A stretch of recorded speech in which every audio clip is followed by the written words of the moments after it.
What's up, everybody? I'm Alex Giaimo for the Mint Collective, and today I'm joined by Sasha T. And, this is the first time I've met him in real virtual life, and I might say, Sasha, you have a dark night voice. It's amazing. I love it. People always comment on my voice, but I've never gotten the dark. It's great. I love a raspy voice. I have one myself. All right. We're going to do some 2022 big predictions, rapid fire. And I'm going to start with, what will you be collecting this year, Sasha T? Or I should say next year, 2022. For next year, I'm probably going to be focusing a little bit more on soccer, just because of the World Cup coming up. I was super into soccer like 2-3 years ago, when it was actually like nobody really was talking about it. And we saw kind of like these huge gains in prices. So I probably will be focusing on soccer, and then also I'm always into Kobe, LeBron, Jordan stuff, autos, patch autos, exquisite. That's the stuff I love. So I'll always be getting those in inventory and moving those just because I enjoy those cards as well.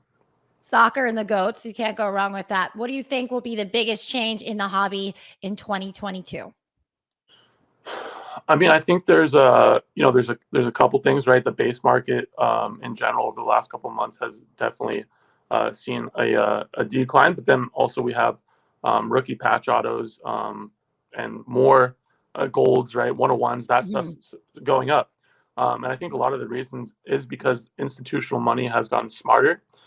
So when they're buying these pieces as investments, they're not looking for like a card that has like 2010s, right? They want to buy the rare stuff.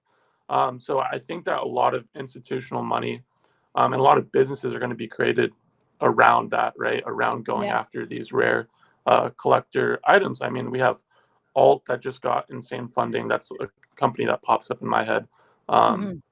So I guess I'm looking forward to seeing these new companies arise and kind of putting their money into these really, really rare items. Cool. And we're going to get to that later. I have a question about new companies. Okay, cool. But first, what do you think collectors will be buying more of in 2022?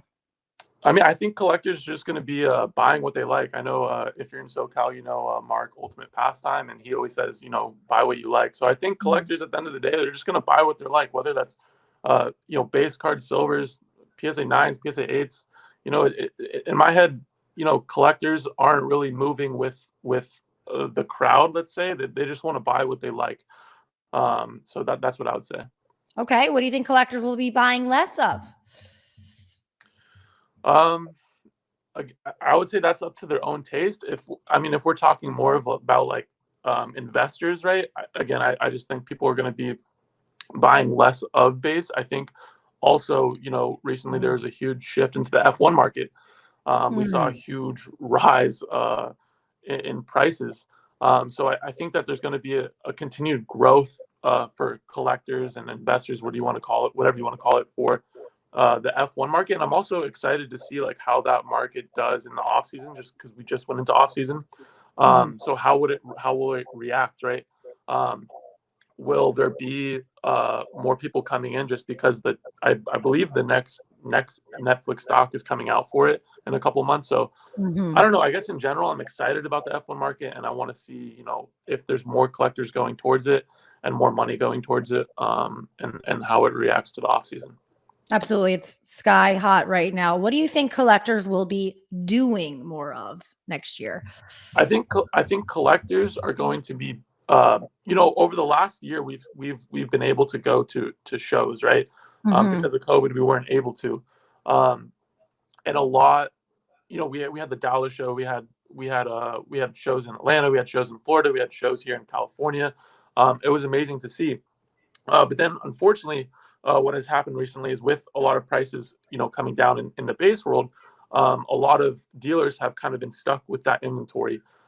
So, their prices necessarily aren't as competitive as of what you'd see on places like Alt, PWCC monthly, which is now going to be weekly, heritage auctions, golden auctions. So I think that collectors are going to be actually buying more online than versus in person. But I noticed myself over the last couple of months, I'd be going to a show, and then I would be on my laptop at night bidding on golden auctions and heritage and PWCC monthly, and I would be actually doing better buying on there than I would at the show sometimes, not all the time.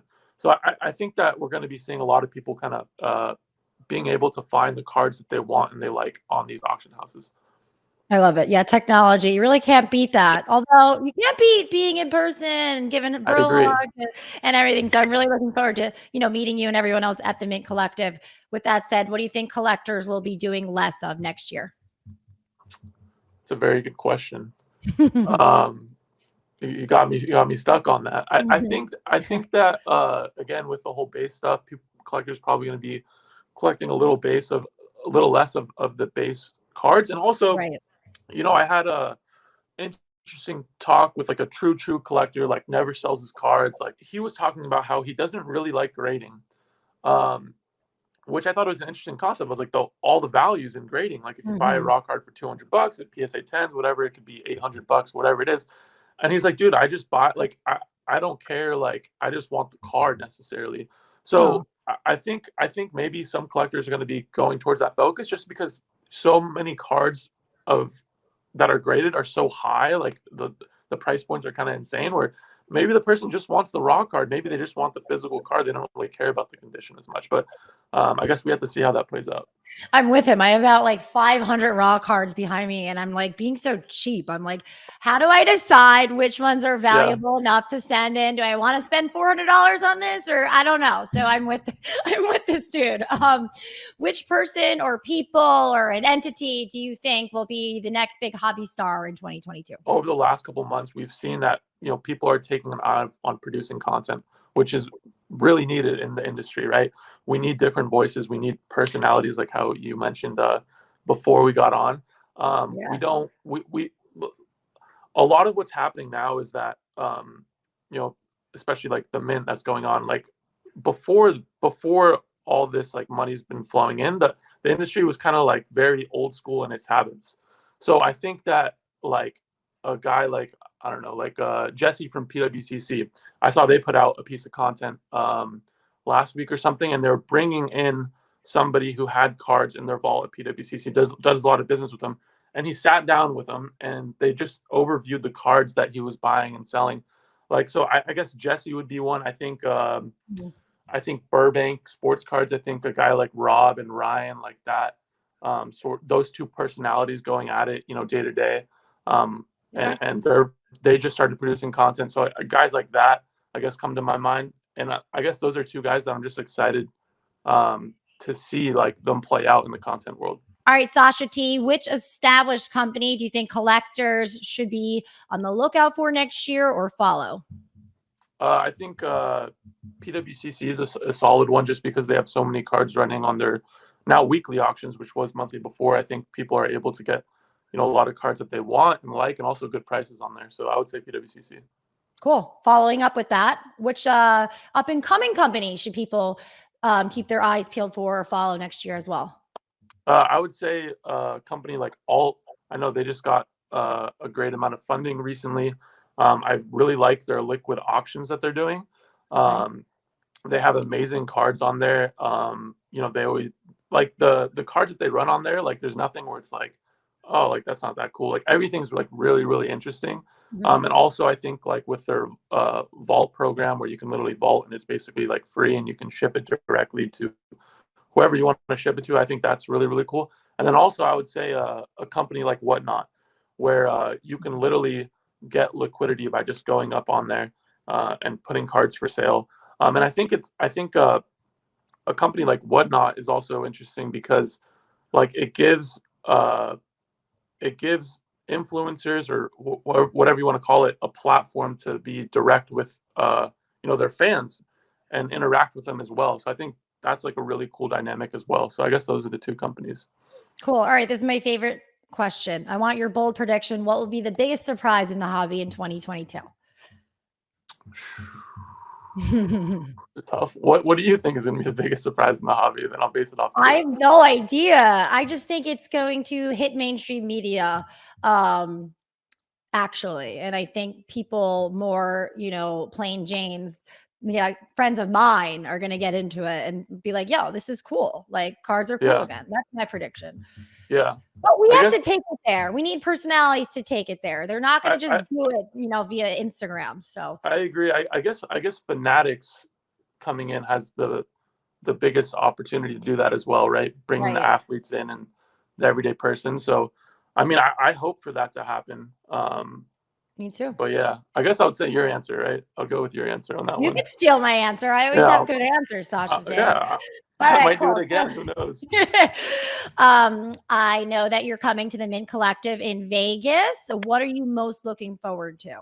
I'm looking forward to interacting with everybody there, right? There's going to be a lot of industry leaders there, and I kind of want to pick their brain about, what they're doing to move the hobby forward. I'm definitely going to be annoying some people with a bunch of questions.